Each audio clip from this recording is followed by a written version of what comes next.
Welcome back to my Brewtools channel, guys. This is actually a brew video. First brew with my B80 of Brewtools. I was a bit nervous, the brew day was very stressful. Things did get wrong, but I think it's a learning curve. Here you can see I'm adjusting the water, correcting the water, I have to say, the mash water with different kinds of additives. The lactic acid is already in. I filled the Brewtools the day before, so I saved a little bit of energy and time because my tap water is 12 degrees Celsius and the room temperature is 18. So it saves some electricity, and you can see I'm shooting the recipe in. It goes very easy with Brewtools and Brewfather. Forget one thing, the sparge temperature, but it's easily corrected. Well, this is the first time. A lot of warnings. Did you fill with water? Yes, I did. But I'm sure it's necessary to avoid big problems. Well, heating element 100% and a pump at 50%. I'm starting to heat up at dough-in temperature. Strike temperature is reached, I have to say. Oh, I accidentally started the program, but I set it on pause. Just put the finger there, hold it, and the timer will stop. I switch off the pump and the heating element. And now it's time to add the mold pipe. With the laser cut filter disc and the adjustable overflow pipe. In my case, I tried to correct the height of the overflow pipe during the dough in, but I realized I lifted also the filter disc plate, so I paused it. I guess next time I need to do more lubricant on the seals because it was a little bit stuck. So I didn't try to get it higher than this, but it can be higher, a couple of centimeters. Adding the molds goes very easy. You have plenty of space. I use a whisk. It's easy to mix and avoid dough balls. Mixing goes very easy. I took all the time that I needed, maybe longer than Braumeister. It was not necessary, but I want to make sure everything is well mixed. Cleaning silicon part where the manifold goes on. Well, this is a little bit trial and error, but it fits. And this goes down very smoothly. I set it on a grain bed just on top of it. Preparing the sparge water in my HLT.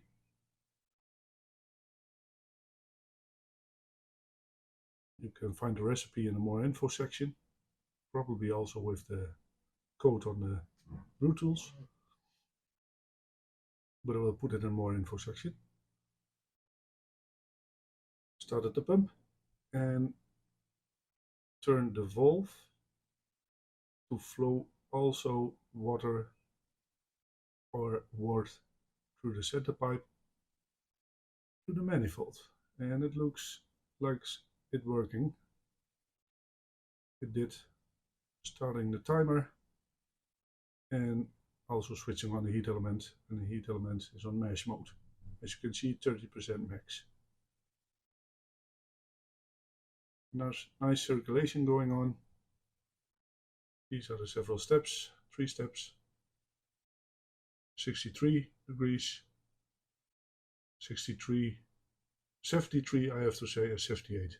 Here you can see I'm adding a sanitizer to my F80, a uni tank, to sanitize it already a bit and check everything. Everything is complete. And of course, all the loose parts like the seals and the valves I will sanitize separately. And it's time for a coffee, as you can see. This is not hard working. This is overview of the second mash step. Already very nice clear wort, nice color. This is the anthem amber ale that I brew often. Here you can see I'm connecting a hose for the sparge water. Behind it there is a pressure relief valve. I have a camlock fitting on the other side for the HLT.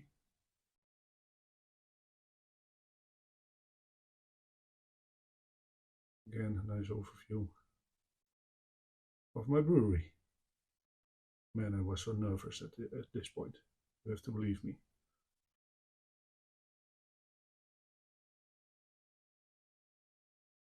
And here we go again, mash step number 3. And it's finished. Drain all the water of the lid into the B80. And this is the first time using the troll system, the crane. Oh, so easy. But I'm still nervous. Maybe you can see it. I will check everything. If it goes well, don't lift the mold pipe too high. These are the standard latches again, not the XL ones. I removed them because it was a big batch. Opening the HLT, the valve on the HLT. Removing the air, what's inside it, inside the hose. This, guys, is the PRV.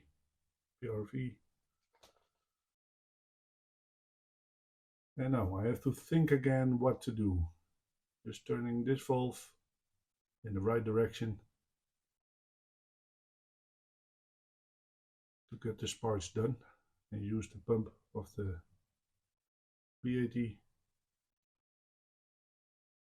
Yeah, you can see I switched on the pump and it's pumping the sparge water nicely over the grain bed. I let it drain. A couple of liters short. I already noticed this. That's my own fault. There was some sparge water left in the HLT and the mold basket could drain even more, about 3 liters I guess, so rough gas. And here we go, heating element on 85%, switched on the pump, and also here you can see the pre-boil gravity is much higher than expected. There's nothing to worry about. I diluted the wort a bit. A very nice roll going on, rolling boil. Eventually I boiled at 65% of power. Adding the first hop addition very carefully. I didn't want to have a boil over, for sure. Just making sure no boil over, and I'm going to stir it in. Here, all the parts of the mold pipe and accessories into the dishwasher. After the boil, it's 45 minutes after the boil, I added Wilflock tablets, as you could see, and I started cooling.